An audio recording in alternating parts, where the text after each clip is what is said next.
Hello mga kasama, nandito na naman ako at nandito na naman tayo kasama ko. Ito yung ano niya. Saan nga ba pa? Ayan, power.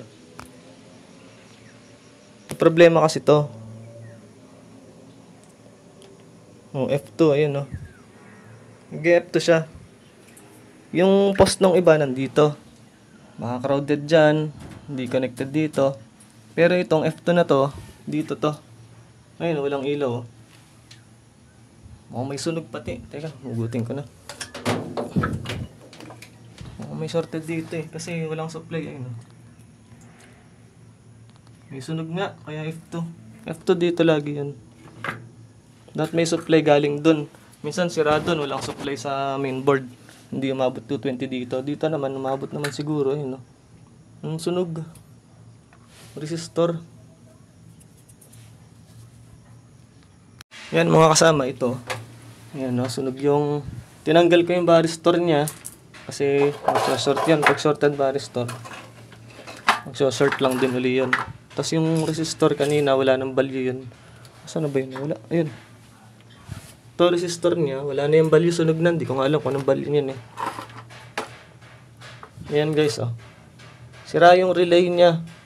Yung resistor nandito kanina.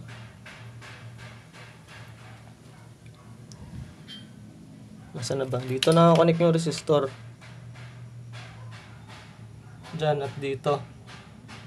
So, nonsense siya. Pag shorted yon di gagana yan. Nonsense yung connection ng resistor. Nakalagay lang dun sa line 1. Kasi yung line 2 dito, konektado naman dito sa bridge type diode. Bridge type diode kasi ito eh. Positive, negative, line 1, line 2. Konektado na yung line 1, yung line 2 na lang dito. Magre-relay pa siya. Hindi siya nagre-relay, wala yatang 12 volts. O kaya. Anyway, kung walang 12 volts yan, dapat mag-relay yan. Iparelayin muna natin. Tapos testingin natin. Okay.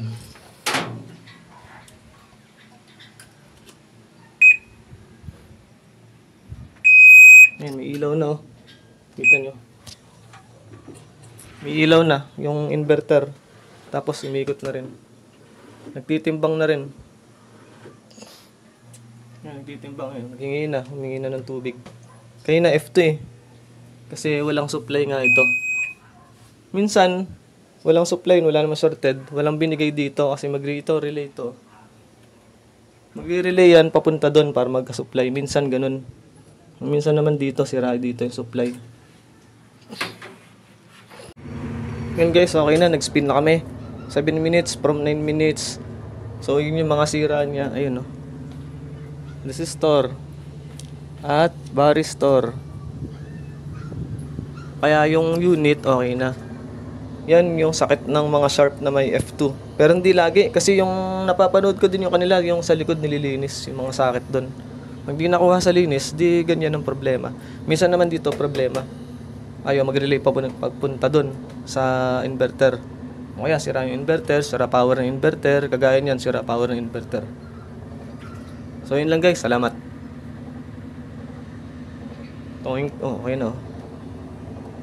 Lakas na. Tsaka yung ibang ganito naglolo ko, pag spin mo. Habang naubos yung oras, labas ng labas yung F2. Tapos gagana. Tapos F2 na naman, tapos gagana, F2. Palabas-labas. Paulit-ulit lumalabas yung F2 sa spin. Pero nakakatapos naman dahil pagdating nun sa 3 minutes, 8 minutes, puro F2 yan, labas ng labas. Hanggang 3 minutes. Pag 3 minutes na, dire-diretso na. Nawawala na yung F2. Ganun yung iba, yung pasira na talaga. Ito, okay to. So yun lang guys. Salamat.